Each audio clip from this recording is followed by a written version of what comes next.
Allez, on va se faire un tour de palette révélation version Mankai 2017. En fait, c'est un tour classique de la palette magique qui a été fait par beaucoup de magiciens. Là, on va faire la version classique et je vais faire une petite touche personnelle qui est une extension de ce qui existe déjà. Pour cela, j'ai besoin d'un paquet de cartes. Hop, paquet de 52 cartes normales, toutes différentes, qu'on peut donner à un spectateur pour vérifier et puis pour mélanger. Pendant que le spectateur mélange, alors là, j'ai une petite palette ici, d'un côté et de l'autre. En fait, cette palette-là, elle va servir, on va écrire dessus, hein, elle va servir comme une petite ardoise. Mais comme elle est magique, c'est une ardoise spirit, on va, en quelque sorte, en fait. Bien, alors, donc, on reprend les cartes. Le spectateur a bien mélangé librement et je partage le paquet en 4 petits tas ou 4 petits paquets. Voilà. Ce que je vous ai pas dit, c'est que c'est pas moi qui va faire le magicien, mais cette palette-là. C'est cette palette magique. Pour cela, je vais encore brouiller les pistes. Je coupe ici, je distribue sur chaque paquet. Pareil pour le deuxième. Je coupe aléatoirement, hein, si vous voulez. Même le spectateur peut le faire. Hop, là. Et enfin, pour le dernier paquet. Voilà. Ce qui nous intéresse ici, sur les cartes, ce sont les 4 cartes au-dessus des 4 petits paquets. En fait, c'est des cartes que personne ne connaît. Pour le moment, le reste de paquet, on ne n'utilise plus. Donc, on a ici 4 cartes inconnues. Bien. Pour exercer ces pouvoirs, cette palette-là, on va d'abord lui intégrer, hein, on va lui apprendre les signes des cartes. On va la programmer en quelque sorte en dessinant les signes des cartes. Alors, donc il y a le pic, il y a le cœur, il y a le trèfle, et le carreau d'un côté. Donc le pic, le cœur, le trèfle et le carreau. Bien. Alors donc on a pic, cœur, trèfle, carreau d'un côté, pic, cœur, trèfle, carreau d'un autre côté. Pour illustrer la première fonction de cette palette magique, je vais vous présenter la fonction intrication.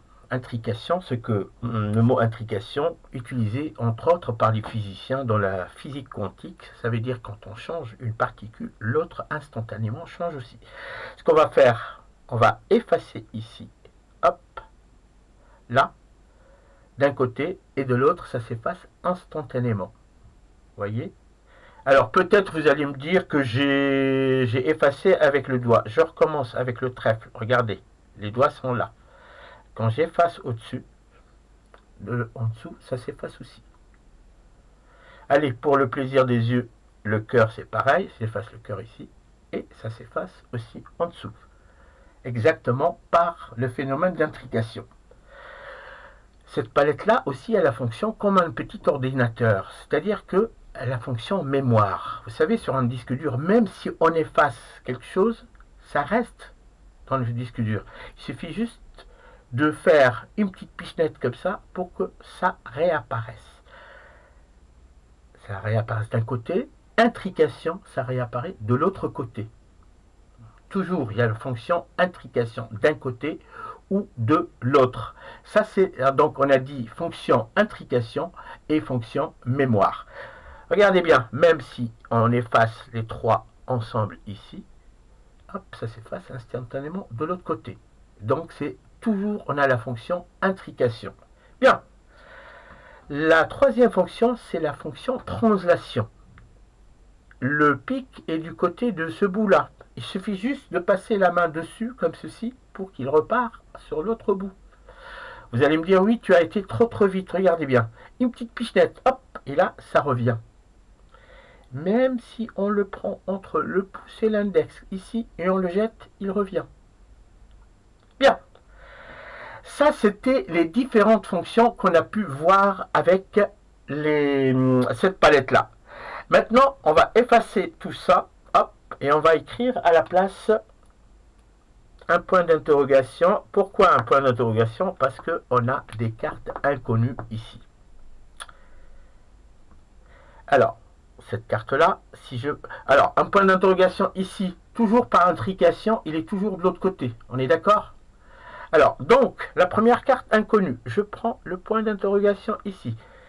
Hop, je le jette, il y a une écriture qui apparaît. Une écriture qui apparaît ici et de l'autre côté. Alors, c'est écrit, ça c'est à l'envers, c'est écrit le 8 de pique. Et comme ici, on a une carte, en fait, on a une carte ici inconnue. À votre avis, c'est quoi comme carte?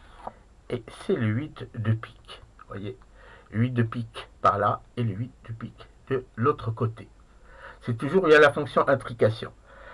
Par exemple, cette carte-là, alors, pareil, comme elle est inconnue, on va mettre un point d'interrogation ici, hop. Intrication, point d'interrogation ici, il se remet ici, exactement pareil. J'efface ça, et 1, 2, 3, hop, et c'est le 2 de trèfle qui apparaît. Et là, on a un 2 de trèfle ici, et un 2 de trèfle de l'autre côté. Intrication, toujours. Donc, la palette a une fonction en plus de mentaliste, en plus des autres fonctions. Bien. Donc 2 de trèfle ici. Regardez aussi, même si on efface derrière ici, hop, vous vous rappelez, ça c'est le Velleda qui s'efface. Eh ben non, il ne s'efface plus ici. De deux côtés, il ne s'efface plus. Vous voyez? Alors, donc, la troisième carte, sans mettre de point d'interrogation, et hop, c'est le 3 de cœur. 3 de cœur d'un côté et 3 de cœur de l'autre côté. Même si on efface derrière comme ça, hop, on efface bien comme ça, il reste toujours le 3 de cœur par là et le 3 de cœur par là. Et donc, il nous reste quoi? Il nous reste cette dernière carte. Cette dernière carte, toujours une petite pichenette, tac. Et là, c'est le 6 de carreau. 6 de carreau par là. 6 de carreau par là. Alors, il y a aussi, si je fais passer cette carte juste dessus, comme ceci, elle se transforme en 3 de cœur aussi. Donc, hop, et 6 de carreau par là. Vous voyez? Donc, on a le 6 de carreau et le 3 de cœur qui sont indélébiles. Ça ne s'efface pas et on peut donner tout ça à examen pour voir que la palette est tout à fait normale avec une écriture qui ne s'efface plus. Et voilà, je vous remercie.